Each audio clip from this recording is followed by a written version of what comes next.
أما بعد فأعوذ بالله من الشيطان الرجيم بسم الله الرحمن الرحيم قد أفلح من تزكى وذكر اسم ربه فصلى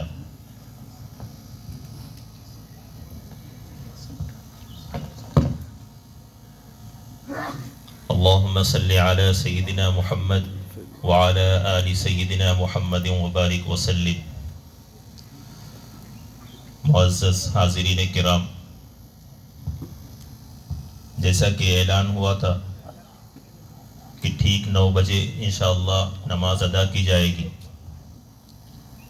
لیکن دھوپ کی شدت کو دیکھ کر کے انتظامیہ نے فیصلہ کیا کہ اردو بات 10 یا 15 منٹ کی پہلے ہو جائے، تاکہ جو لیٹ سے آنے والے مصلی ہیں ان کو بھی نماز مل جائے اور ہم ایک اردو بیان اور ایک اہم کام سے فارغ بھی ہو جائیں. تو آپ اطمینان رکھیں، انشاءاللہ مختصر ہی بات ہوگی اور اس کے بعد فوراً نماز شروع ہو جائے گی، اور نماز کے بعد فوراً دعا ہوگی، اور اس کے بعد پھر عربی خطبہ ہوگا. عربی خطبہ مسنون ہے لیکن اس کا سننا واجب ہے، اس لیے عربی خطبہ ختم ہونے سے پہلے کوئی سا عیدگاہ سے جانے کی کوشش نہ کریں، یہ بھی نماز کا ایک رکن ہے. اللہ تبارک و تعالی نے ہم سب کو یہ بہت خوشی اور مسرت کا موقع آج عطا فرمایا ہے. عید کا جو دن ہوتا ہے یہ مسلمانوں کے لیے گویا انعام کا دن ہے، خاص طور سے ان لوگوں کے لیے جنہوں نے رمضان کی صحیح معنوں میں قدردانی کی، اللہ کے حکموں کو پورا کیا، رمضان کے تقاضوں پر عمل کیا. ان کے لیے حقیقی معنوں میں یہ انعام کا دن ہے. روایات کے اندر آتا ہے، اللہ کے رسول صلی اللہ علیہ وسلم نے فرمایا کہ فرشتے راستوں پر کھڑے ہو کر کے اعلان کرتے ہیں، زور زور سے آواز لگاتے ہیں، جس کو انسان اور ہمیں یہ فرشتوں کی آواز اگرچہ سنائی نہیں دیتی، لیکن جب اللہ کے سچے رسول صلی اللہ علیہ وسلم نے ارشاد فرما دیا تو اب ہمارے حق میں سننا اور نہ سننا دونوں برابر ہو گیا. گویا ایسے ہی جیسے ہم فرشتوں کی آواز کو سن رہے ہوں. اسی لیے روایات کے اندر آتا ہے کہ پچھلی قومیں جب اللہ ان سے سوال کریں گے قیامت کے دن، تو وہ نافرمان قومیں جب اپنے انبیاء پر بہتان باندھیں گی، جب وہ اللہ کے سامنے کھڑے ہو کر کے جھوٹ بولیں گی،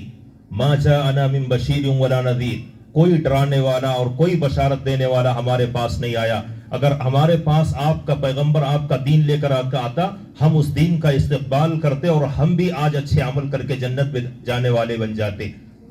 اس طرح کا جب وہ جھوٹ بولیں گے تو اللہ تبارک و تعالی گواہ کے طور پر حدیث کے اندر آتا ہے اس امت کو پیش فرمائیں گے. یہ امت گواہی دے گی کہ یہ قوم جھوٹ بولتی ہے، یہ قوم اپنے نبی پر بہتان باندھتی ہے. ہر قوم کے اندر اللہ نے بشیر اور نذیر اور پیغمبروں کو اور رسولوں کو بھیجا ہے.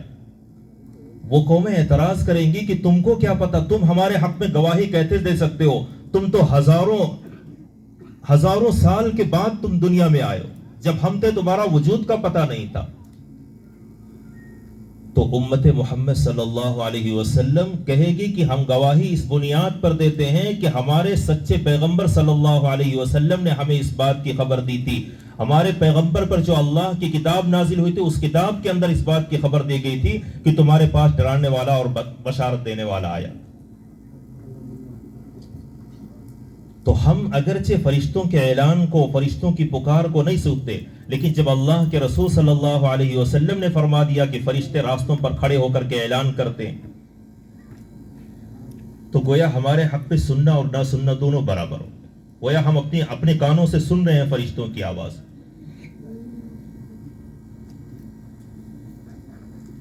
اور ان کا اعلان اور ان کی پکار یہی ہوتی ہے کہ اللہ کے بندو اپنے رب کے دربار کی طرف چلو جو تمہارے اوپر احسانات فرمائے گا، جو آج تمہارے اوپر انعامات کی بارش کرنے والا ہے۔ اس لیے کہ تم کو رمضان کے اندر روزوں کا حکم دیا گیا، تم نے پورا کیا، تمہیں تراویح کا حکم دیا گیا، تم نے پورا کیا، تمہیں قیام کا حکم دیا، تم نے قیام کیا، تمہیں تلاوت قرآن کا حکم دیا گیا، تمہیں صدقے کا حکم دیا، تم نے صدقہ کیا، اپنے مالوں کی زکوٰۃ ادا کی، اپنے مالوں میں سے فطرہ ادا کیا، فدیہ ادا کیا، تم نے اللہ کے حکموں کو پورا کیا، آج اللہ تمہیں انعام دینے والا ہے۔ اور ایک مسلمان کے لیے اس سے بڑا انعام اور کیا ہو سکتا ہے کہ اللہ اس کے مغفرت کے فیصلے فرما دے۔ فَمَنْ زُحْزِحَ عَنِ النَّارِ وَأُدْخِلَ الْجَنَّةَ فَقَدْ فَازَ، کہ جس کو جہنم کی آگ سے بچا لیا گیا، جس کے حق میں جنت کے فیصلے ہو گئے، جس کے حق میں بخشش اور مغفرت کے فیصلے ہو گئے، جس کو جہنم سے آزادی کا پروانہ، سب سے کامیاب انسان ہوا۔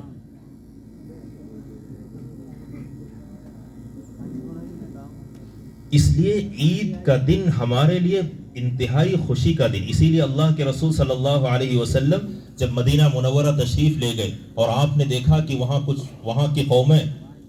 تہوار کے 2 دن مناتے ہیں اور اس میں کھیل اور تماشے کرتے ہیں، کوئی بازی گری کرتا ہے، کوئی گھڑ سواری کرتا ہے، کوئی تیر اندازی کرتا ہے، کوئی اور قسم کے کھیل اور کود میں اور تماشوں کے اندر حضور علیہ الصلوۃ والسلام نے فرمایا ما هذان اليومان، کیا ہے اس دن کی حقیقت؟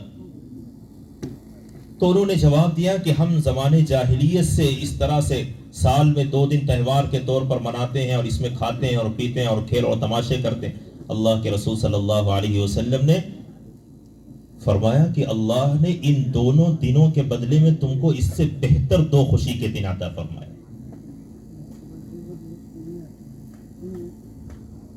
اسلام فطرت کی نفی نہیں کرتا، اسلام فطرت کے تقاضوں کو کچلتا نہیں ہے،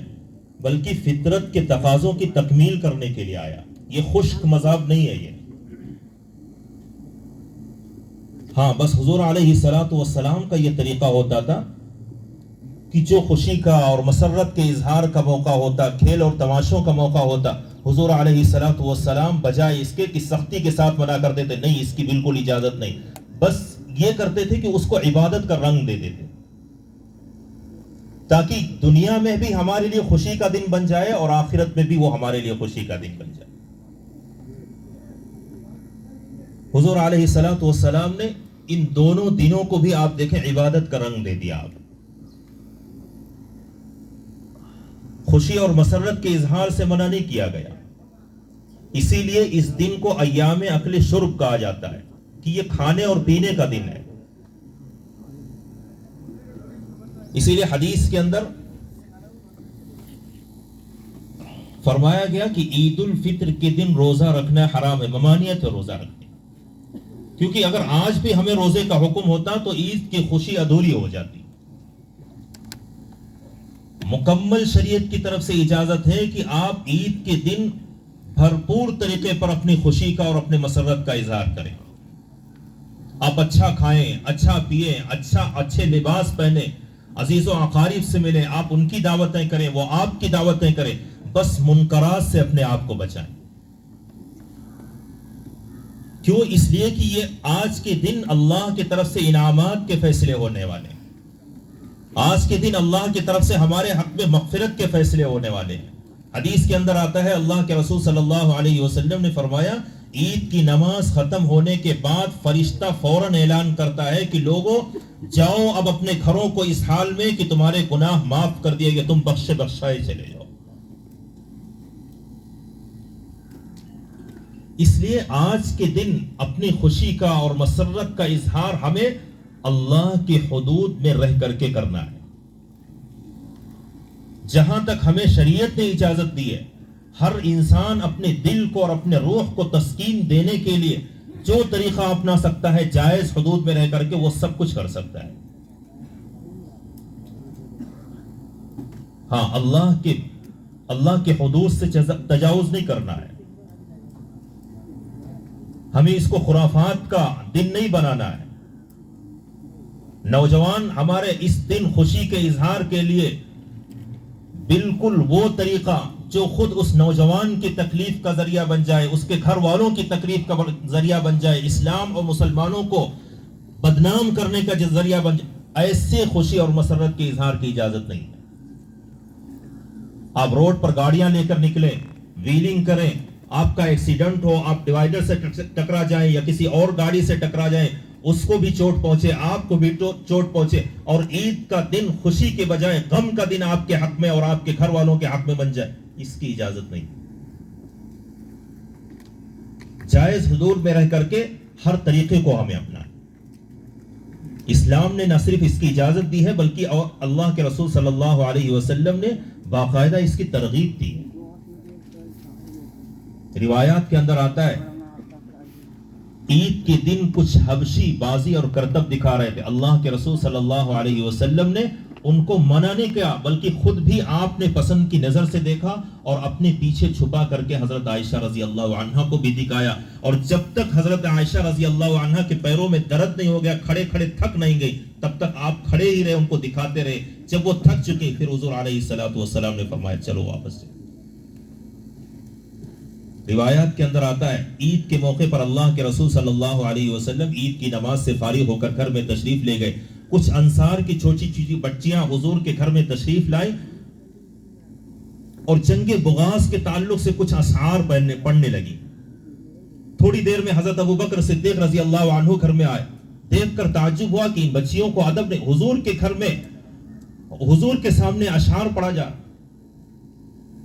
حضرت ابو بکر نے ان کو منع کرنا چاہا، حضور علیہ الصلوۃ والسلام اس طرف کروٹ لے کر لیٹے تھے، آپ حضرت ابو بکر کی طرف متوجہ ہوئے، فرمایا کہ ابو بکر ان کو منع نہ کرو، ان کو پڑھنے دو۔ ہر قوم کے خوشی کا ایک دن ہوتا، آج بھی آج ہمارے ایک تہوار کا دن ہے، آج ہمارے عید کا دن۔ لیکن اس بات کا خاص طور سے آج کے دن دھیان بھی رکھنا چاہیے کہ ہم اپنی خوشی اور مسرت کے اندر ایسے مست نہ ہو جائیں کہ ہم اپنے آس پاس والوں کو، اپنے پڑوسیوں کو، اپنے عزیز و اقارب کو، معاشرے کے کمزور طبقات کے لوگوں کو ہم بھول جائیں اور ان کو اپنی خوشیوں میں شریک نہ کریں۔ یہ بہت بڑی بھول ہوگی ہماری۔ کہتے ہیں خوشیاں بانٹنے سے بڑھتی ہیں، اس لیے جہاں ہم اپنے لیے اچھے کھانے کا، اچھے پہننے کا، اچھے پینے کا، اور اپنے بچوں کے لیے اچھے جوڑے کا اور اچھے جوتے اور چپل کا، اپنے معاشرے کے اور اپنے آس پاس کے کمزور لوگوں کو بھی ان خوشیوں کے اندر شریک کی، پھر ہماری یہ خوشیاں 10 گنا بڑھ جائیں گی ہمارے حق میں، اور اللہ ہماری اس خوشی کے دن کو ہمیشہ کے لیے اور آخرت کے لیے بھی خوشی کا دن بنا دے گا۔ اسی لیے صدقے فطر کا حکم دیا جاتا ہے، کیونکہ ان کو، معاشرے کے کمزور لوگوں کو خوشیاں پہنچانے کا سب سے بڑا طریقہ یہی ہے، سب سے بہترین طریقہ ان کی مالی امداد کی جائے،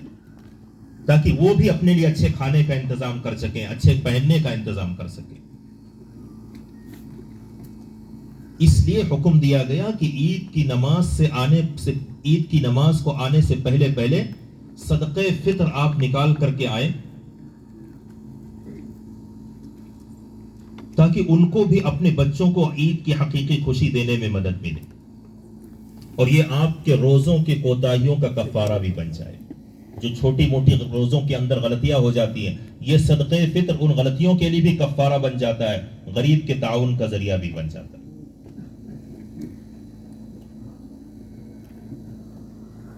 اس لیے یہاں سے صرف یہی پیغام لے کر جائیں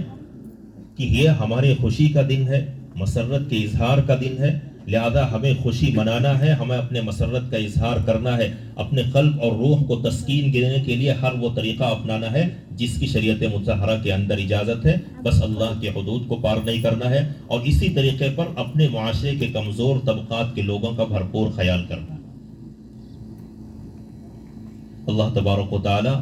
ہمیں بھی اور آپ کے حق میں بھی اور پوری امت مسلمہ کے حق میں حقیقی عید کا دن بنا دے، اور ہم سب کی زندگیوں کو اللہ خوشیوں سے بھر دے۔ آمین وآخر دعوانا الحمدللہ رب العالمین۔ السلام علیکم ورحمۃ اللہ وبرکاتہ۔ بھائیو، بزرگوں، ایک اعلان ضروری اعلان سماعت فرما لیجیے.